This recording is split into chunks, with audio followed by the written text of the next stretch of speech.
हम खाना तो हेल्दी खाते हैं, सब कुछ सही है, फिर भी डाइजेशन की प्रॉब्लम क्यों होती है? काफी लोग ये कहते हैं कि वो समय पर खाना तो खाते हैं, हल्का खाना लेते हैं, नियम भी फॉलो करते हैं, फिर भी उनका पाचन ठीक नहीं रहता। ऐसे में शरीर कई तरह के संकेत देता है, जैसे पेट में भारीपन या फूलना, गैस और ब्लोटिंग, खट्टी डकार या एसिडिटी, सीने में जलन, कब्ज या स्टिकी स्टूल। ये समस्या आमतौर पे रहती है। अब सवाल ये है, जब सब कुछ सही कर रहे हैं तो दिक्कत कहाँ पे है? आज इस प्रॉब्लम को हम डिटेल में जानेंगे और नेचुरल तरीके से भी बताऊंगा इसका सोल्यूशन क्या है, और साथ ही साथ मैं मेडिसिन भी बताऊंगा कौन सी मेडिसिन लेने से ये प्रॉब्लम आपको बिल्कुल सही हो जाएगी। तो बने रहिए हमारे साथ। नमस्कार दोस्तों, मेरा नाम है नाहर सिंह।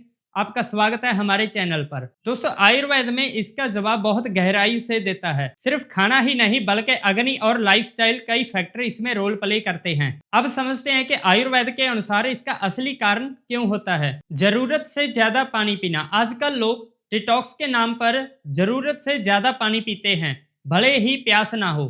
इससे पाचन अग्नि कमजोर हो जाती है।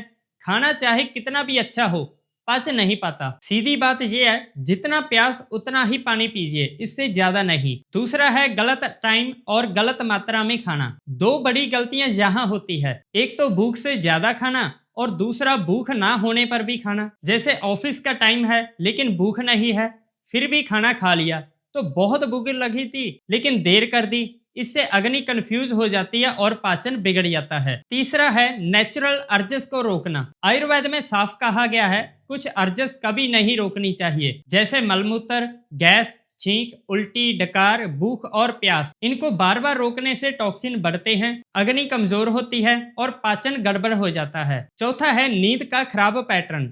रात को देर तक जागना पित्त बढ़ाता है और दिन में ज्यादा सोना कफ बढ़ाता है। इन दोनों ही केस में अग्नि डिस्टर्ब होती है, खाना सही से पचता नहीं है। पांचवा कारण है स्ट्रेस और इमोशंस। सिर्फ खाना ही नहीं, आपका मन भी पाचन को कंट्रोल करता है, जैसे डर, गुस्सा, चिंता, जलन। ये सब अग्नि को कमजोर करते हैं।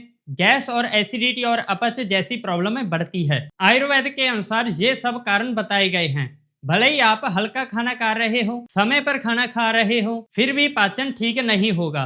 अग्नि पहले से ही कमजोर हो चुकी है। अब कैसे पहचाने कि पाचन सही है या नहीं? अगर आपका डाइजेशन सही है या नहीं, तो कुछ संकेत मिलेंगे, जैसे सुबह पेट साफ और पूरी तरह क्लियर, शरीर में हल्कापन, भूख समय पर लगना, खाने खाने के बाद भारीपन ना होना। अगर ये सब नहीं हो रहा तो समझिए अग्नि कमजोर है। अंदर की सच्चाई, सिर्फ डाइट ही नहीं, पूरा सिस्टम कमजोर है।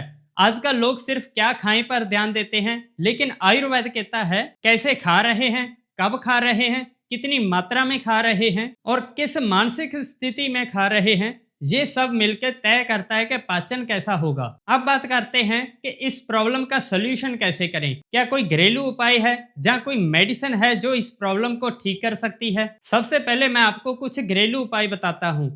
आपको आयुर्वेदिक मेडिसिन भी बताऊंगा कि इस प्रॉब्लम को जड़ से कैसे आप ठीक कर सकते हैं। सबसे पहला है अदरक और सेंधा नमक।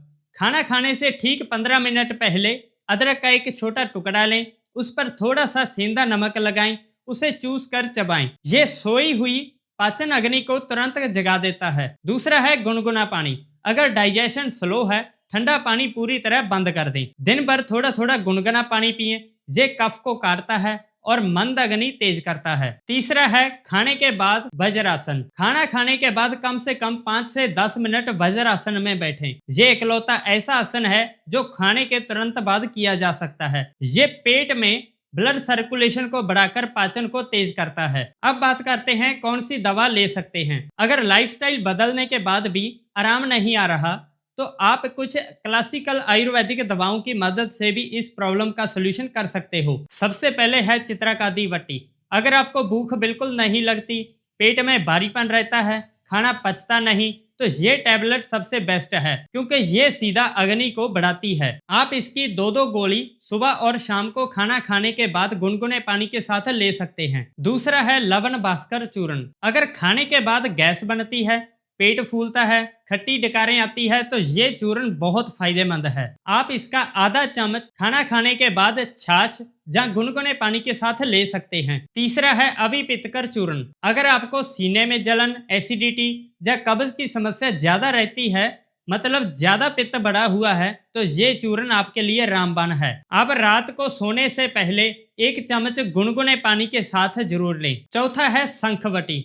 अगर पेट में हल्का दर्द रहता है, भारीपन रहता है और इनडाइजेशन की समस्या है तो ये औषधि बहुत कारगर है। आप इसकी 2-2 गोली खाना खाने के बाद गुनगुने पानी के साथ ले सकते हैं। अगर आपको एसिडिटी बनती है, सीने में जलन होती है, खाना पीना पचता नहीं है या खट्टी डकारें आती है, अगर आपको नाक बंद रहता है, रेशा रहता है, नजला जुकाम की तरह रहता है, सिर भारीपन रहता है, आपकी सांस फूलती है, सांस की वजह से आपको बार बार इनहेलर लेने पड़ते हैं, तो भी आप हमारे साथ नीचे दिए गए नंबर पे संपर्क करके आप दवा मंगवा सकते हो। सबसे जरूरी बात, कोई भी औषधि शुरू करने से पहले आप नजदीकी डॉक्टर या वैद्य की जानकारी जरूर लें। अगर आपको हमारा ये वीडियो अच्छा लगा, आप लाइक, शेयर और सब्सक्राइब जरूर कीजिए। मिलते हैं नेक्स्ट वीडियो में एक नए टॉपिक के साथ।